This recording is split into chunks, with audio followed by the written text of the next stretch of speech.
Debkanchan, thank you so much for coming on Startup Steroid today. I'm really looking forward to this interview, but before we get into the specifics, we have to address your look because you look relatively young, but I know you're not. Tell us how this your persona actually is received by the people you work with. So, I'm 19 years old, but most people still think I'm like 13 or 14. So really, when I go to customers and drivers and other people in the sector, they really think, "I- is really a kid is that a kid? Isn't child labor illegal? Right. This is this. This is." They're like, "How old are you?" And I'm like, "No, you're not 19." They Right. are really confused about my looks. Yeah. So that's that I wanted to address that because you do really look very young, and the fact that you're 19 it adds a lot more credibility. Um, and also the fact that you've been coding for most of your life, right? Tell us when you Yes. started coding, started developing apps and things of that nature. Well, to start about that, I really have to thank my dad because every child is a curious person, but most of the time, what happens that curiosity just vanishes. But my dad never let that happen. He always cultivated my curiosity. Whatever the question I threw at him, he either had the answer or spent days finding that answer. So that really created that questioning ability in me. Why is it the way it is? And by third grade, I really developed a knack for computers. There was a new computer training center right near my house, and I got admitted to it. And soon I really mastered the computer. And by fifth grade, I wanted to code, but no teacher was really wanting to teach me code because I'm just a fifth grader. I can't really code. Like, Right. what is it? Does he even know what he's talking about? And somehow we found a teacher. He used to come at our house every night and taught me whatever the heck I wanted. Right. And that really helped me. Soon he had to change places. So then my self journey started. My dad bought books for me. Back then, my English wasn't even good. Right now, my English isn't even really good. So I had to read the Bengali books, the books, programming books from Bangladesh, actually. Right. So I had to teach myself how to code. And over the years, I taught myself more and more and more and more. So since that fifth grade till now, I've been coding. Coding is a very integral part of my life.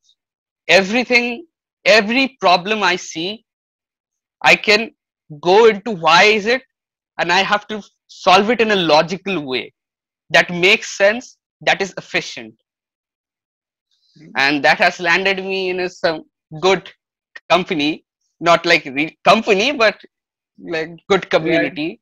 I'm a three times Google FUBAR invitee, and I'm a project member of two Google Alpha projects. I'm a early adopter, the notable early adopter of many of Google projects also. So I've been in good company for a while, and That's really creating stuff is really my like kids used to go out and play. I was really sick.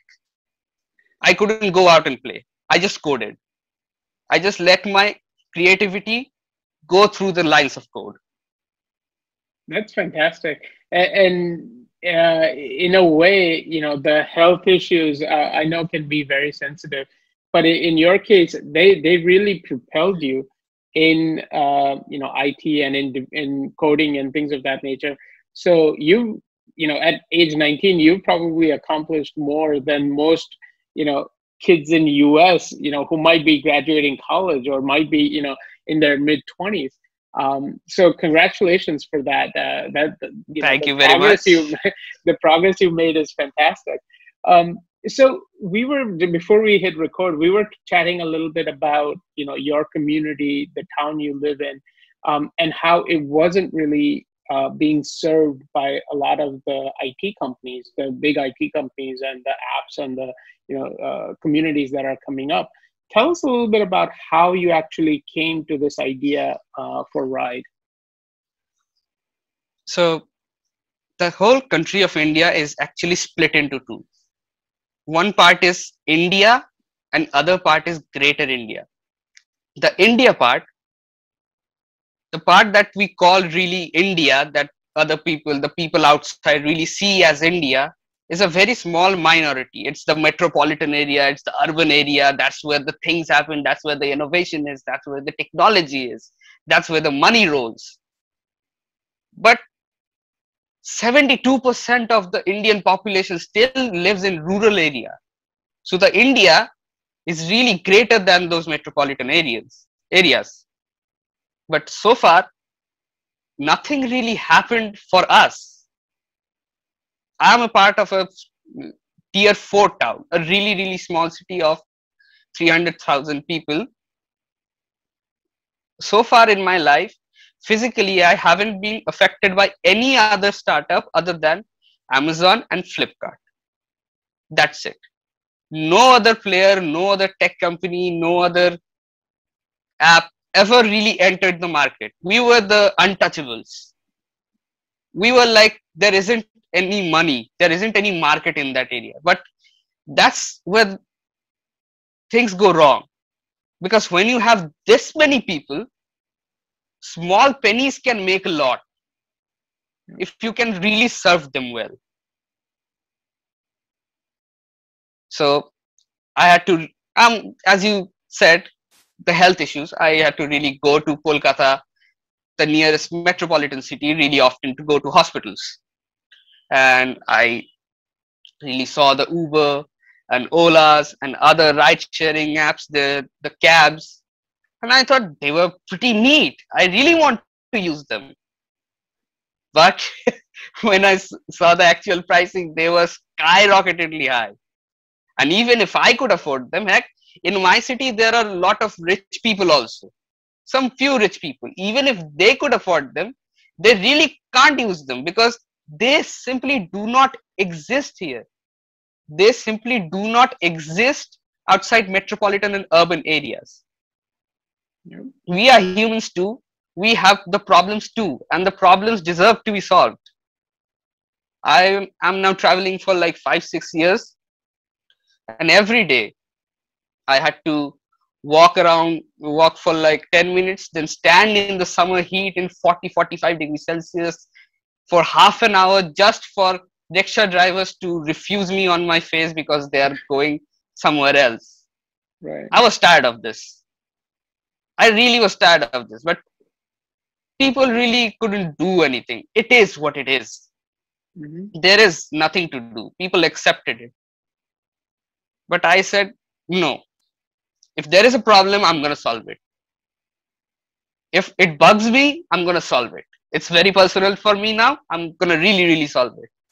That's how the entire thing of Ride came about to be. That's how Ride was born. I faced a very blatantly obvious true problem that everybody experienced every single day of their life, but they just accepted it as their fate. And I said, no, this has to change. That's Fantastic. how this entire thing. Yeah, and ride is such a, I mean, anyone, you say ride sharing, the idea of, Uber is now, very well understood. Everyone knows what you're talking about, but you're going after a very specific audience. So tell us a little bit about Ride and about what you're hoping to accomplish. What I'm hoping to accomplish is really pretty simple.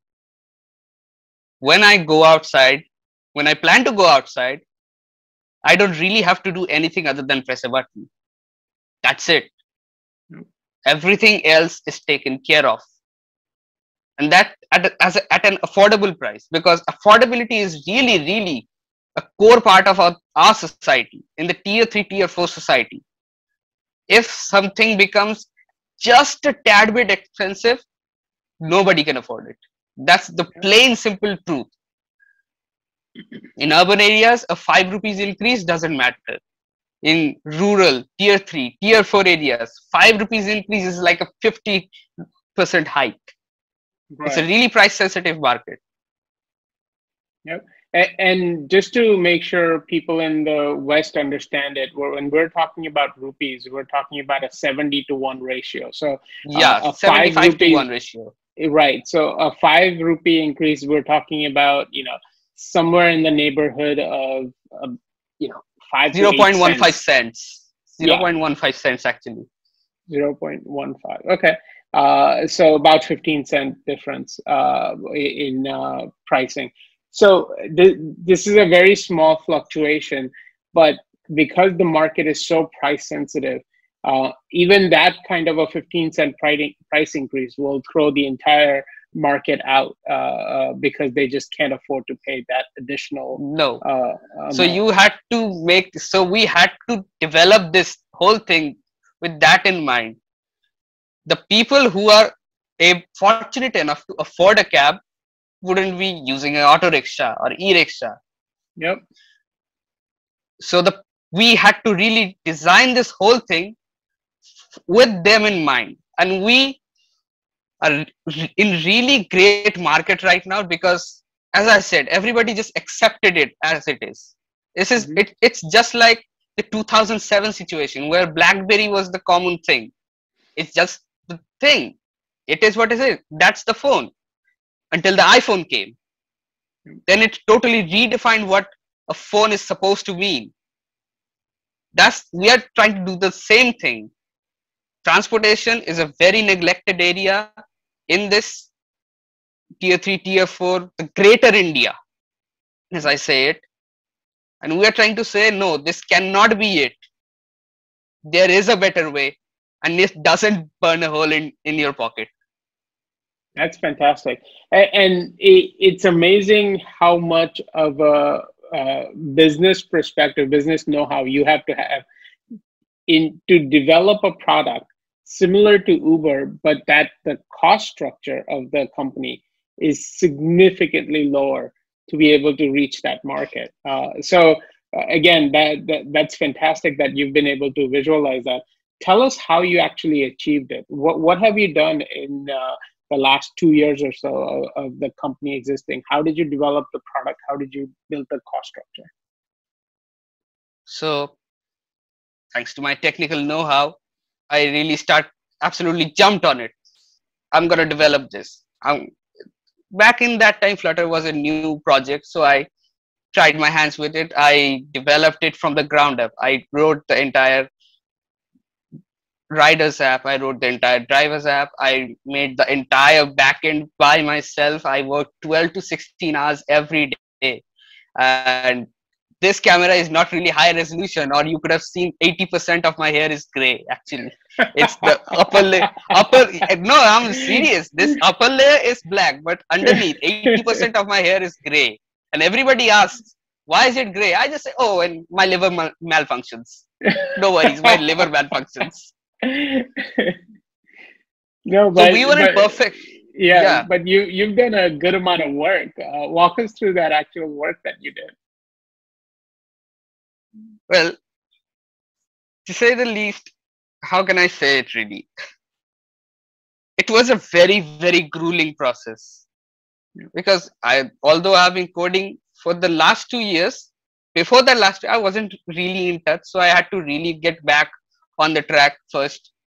And then I'm alone. I'm the single engineer in this whole thing.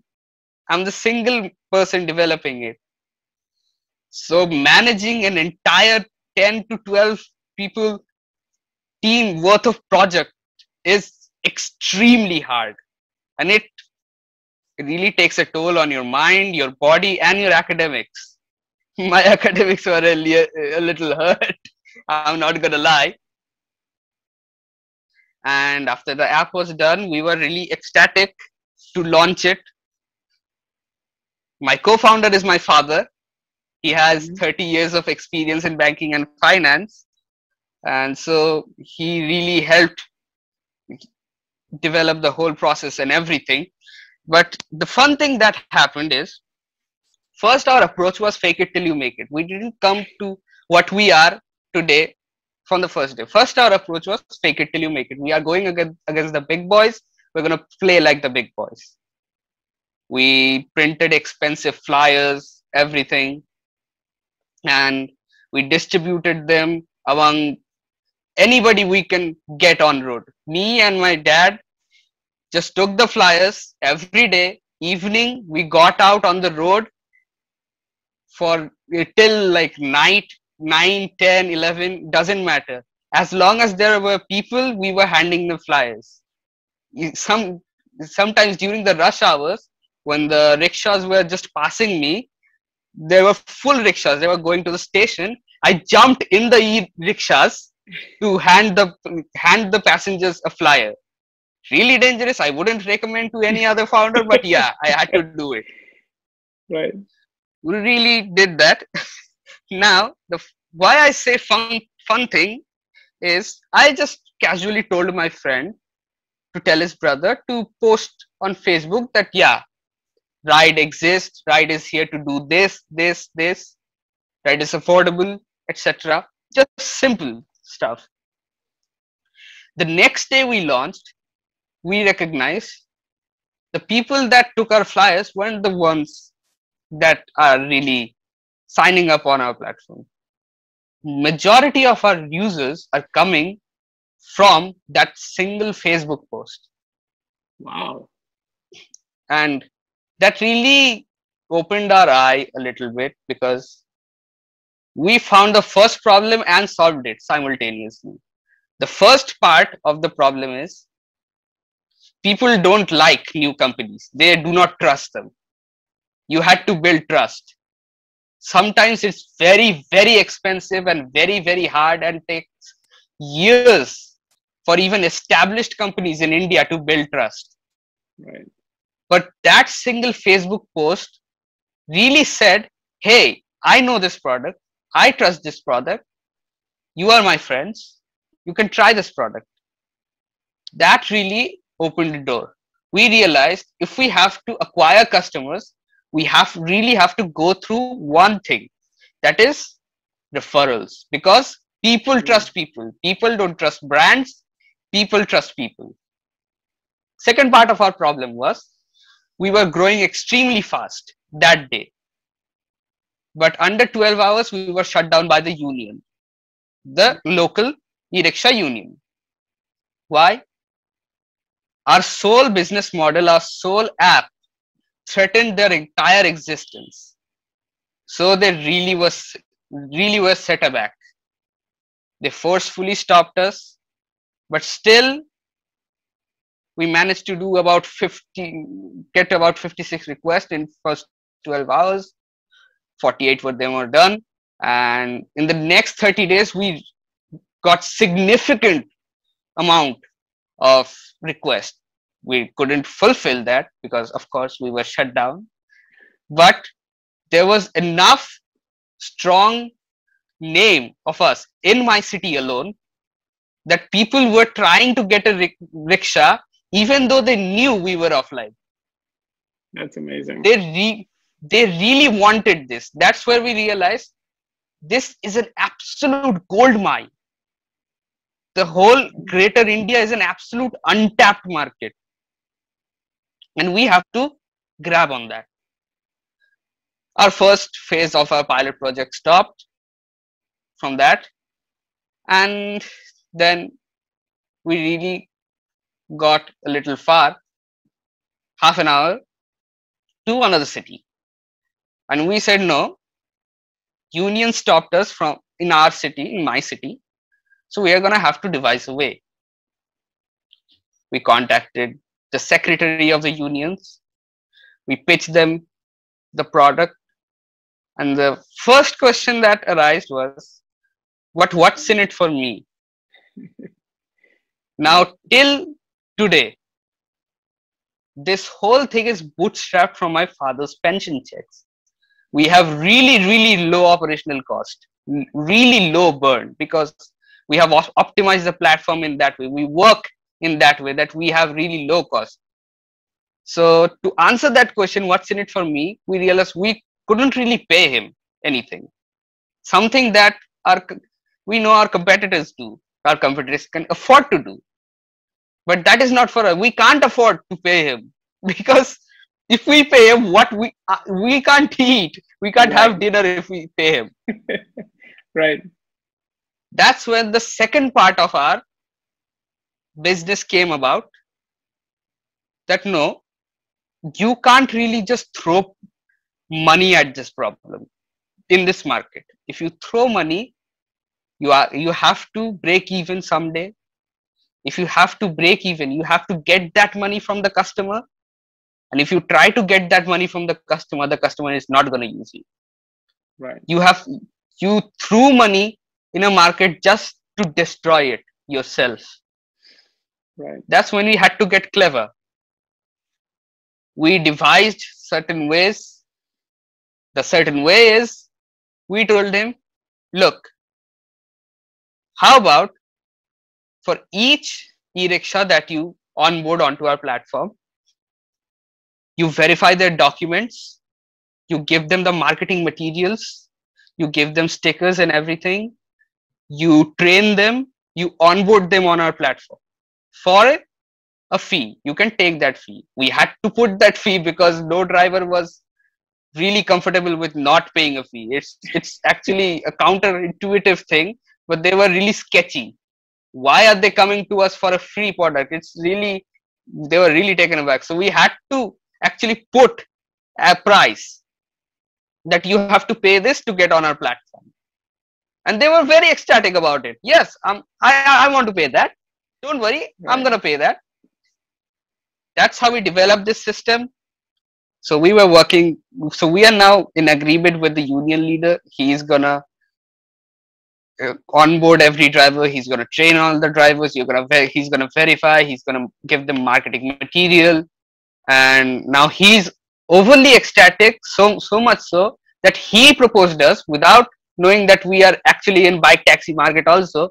He proposed us, can you really make a bike taxi app also? Because there are a lot of unemployed guys in here in my city that have a bike. I can really use them. No. So that really surprised us that, yeah, this model is gonna work. That is exactly how for our next 1000 e-rickshaws, we don't have an acquisition cost. We have negative acquisition cost. So we are getting paid actually to onboard them. You're collecting a fee up front, and a big portion of it goes to the union leader, but a small portion comes to you as well. And for those for that fee that the union leader is getting, he's essentially doing all the recruiting for you, right? He's doing all the recruiting for us, and this is just a part of the entire thing that we have developed. What we realized is, as I said, throwing money at the problem doesn't solve it.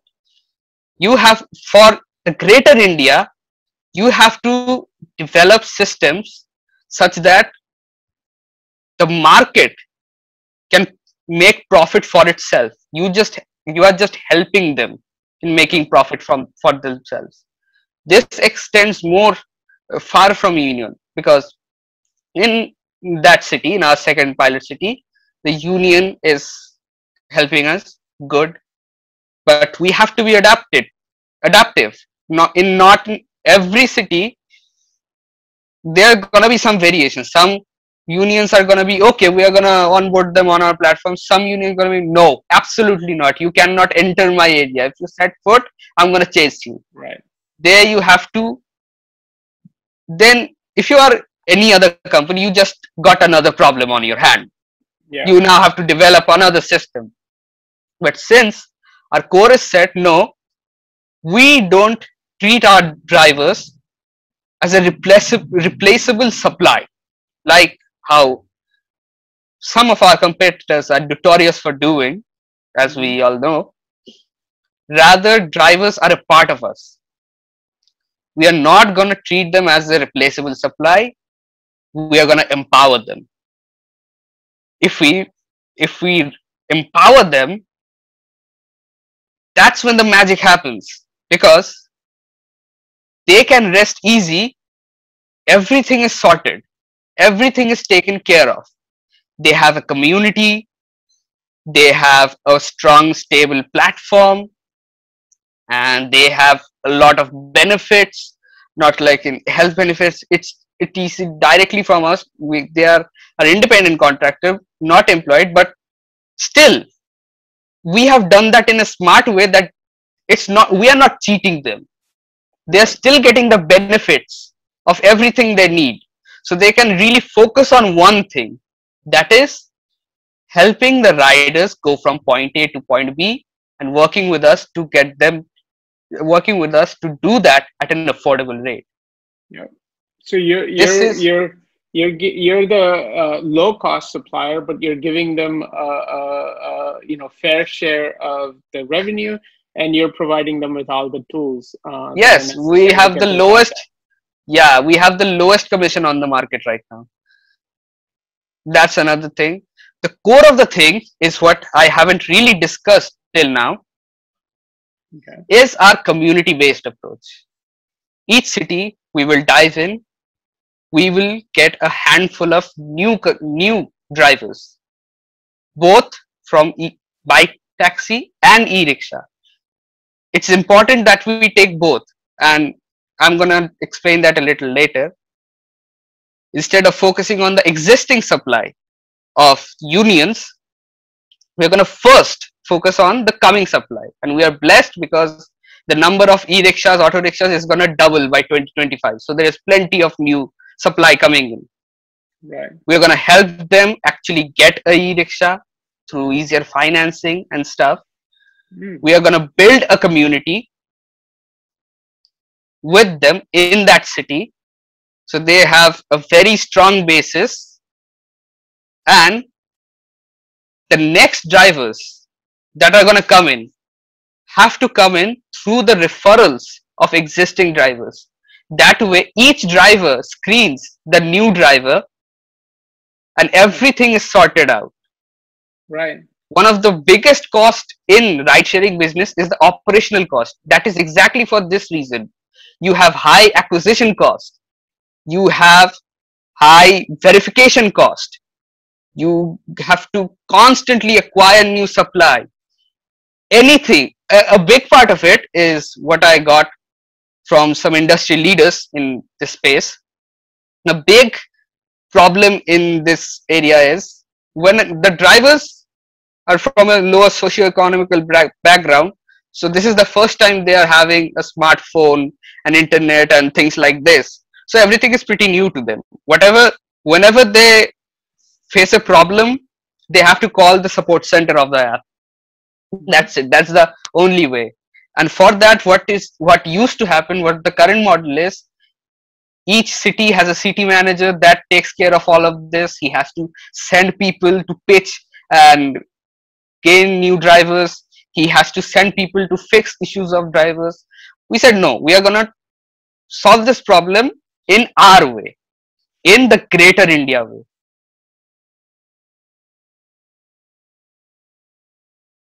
Only that community, the existing drivers are able to bring in new drivers, so everybody is pre-screened, everybody knows everybody, everybody trusts everybody. The verification is done in 10 seconds using our systems. You just put in your driver license number and your registration plate number, 10 seconds, you're done, you're verified, you're on the platform. That's fantastic. So I think, yeah, go ahead, finish your thought. Then, because they have a stable community, nobody can really threaten them in any ways because they are a strong formation. And the big thing is, this is the very interesting part, when you have a strong community, there are bound to be some smart people in there. Right. Now the community itself becomes self-managing. We do not have to appoint a city manager or an operations team in each specific city. The community is self-sustaining. Whenever a driver faces a problem, he knows every other driver in the city. He can just go to any other driver or can go to somebody who actually knows how to fix the problem, and they can just fix the problem. Any type of serious issue that they cannot absolutely solve for the love of their life, they cannot really solve it, then they really come to us. Right. That really reduces the operational cost. You do not have to micromanage them, you do not have to have an overhead on them, and they are assured that I have a community, I have a very helpful platform, I have everything sorted out, I can just do what I need to do. Right. I think that's brilliant. That not having to build a whole call center and customer service center and all of those things, having that in the market, I think is very important. So that's a fantastic idea. I know last year with COVID, there were obviously a lot of challenges in India, and being in ride sharing and being in lockdown, obviously, are not they're not necessarily work together well. Tell us about where you are today. What kind of progress have you made in the last 2 years?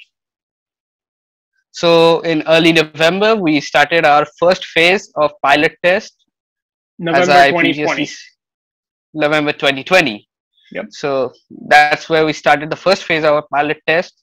As I said, abruptly, because of the unions, we were shut down in 12 hours. Still, we got enough demand to go on, to push through. That's how we got 1,000 e-rickshaws in our pipeline through that union partnership. Mm-hmm. In our first phase, we really showed that yes, there is a demand. In our second phase, we are really going to show that yes, this whole ecosystem actually works. If you make the right environment, people are going to actually use it. Now, during this COVID, we can't really do anything. We can't get out of our houses, can't really do anything. So we are on pause right now. Right. Everything is sorted out. We can't just go ahead and do it. After the second wave of this COVID boils down, we are going to go back into the market. We're going to go back into the action. We're going to onboard every single driver. We are going to launch it in Ashoknagar, the city we have signed up, partnered with. And yeah, from there, our goal is big and our vision is bigger. So tell us about that vision. What are you hoping to accomplish in the next 12 months? And then we'll also talk about the longer perspective, maybe the next 5 years. We lost audio again. Can you hear me? Can you hear me now? This is very weird. This has never happened to me before. I can hear you just fine. So I don't know if it's...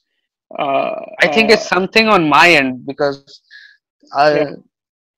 If you want to continue without the headphones, that's fine too. I don't know. Without the headphones, you can't really hear me. Oh, because... Okay. Got it. Okay. So it seems like you can hear me now. Yeah. Okay. So let's continue. So the question was, what's the next step? Or what are you hoping to accomplish in the next 12 months and then the next 5 years? In the next 12 months, our first milestone would be to actually be fully operational and growing in Ashoknagar with the partnership. And then we can apply for an aggregator license. That way we can actually work on more than 2 cities. After we get that aggregator license, to get that aggregator license, actually, we have to bring severe modifications on our platform to make it follow the guidelines, the government guidelines, everything, because it's going to get audited. After we get the aggregator's license, slowly but steadily, we are going to approach 5 cities. We are going to expand to 5 cities, and we are going to test. We are going to really build all the tools in our arsenal, because this market is absolutely dynamic. Every 20 kilometers, the whole market changes, you can say. Yep. So you can't just formulate one thing and go ahead with it and scale with it. You really have to be adaptive. So in the next 5 cities, we are gonna do absolutely whatever is needed to get all the tools in our arsenal. So we know whenever what situation comes, we can actually deal with it. Right. And No, it's after that, fantastic. Yeah. yeah, Keep and going. I'm a core believer that if the unit economics don't make sense, if you're not really positive, you don't have to have a huge profit, but at least on gross, you are not positive. You can't really help your users. You are not really adding value. Scaling doesn't solve everything. Right. You're just gonna lose. You used to lose $100. You're now gonna lose $1 million. Right. So it has to be, your ground has to be solid. You cannot just build a skyscraper on sand. Mm-hmm. So in the next 12 months, we are going to really work on our foundation, on our basis, and really polish it. So after 12 months, we can really focus on one thing: growing, and growing positively. That yes, we are really creating value, we are getting value, and it is not just gonna be another balloon that can Right. easily pop. That's fantastic. I think you're doing really well. I think you're well on your way. I'm really excited for what you've already accomplished, and what your plans are. I'm hoping that we can continue to work together, and that we can get you the resources you need. So Absolutely. once again, thank you for coming on, and let's continue the conversation. Yeah, absolutely. All Let's right. go. Talk to you soon. Bye. Talk to you soon. Bye.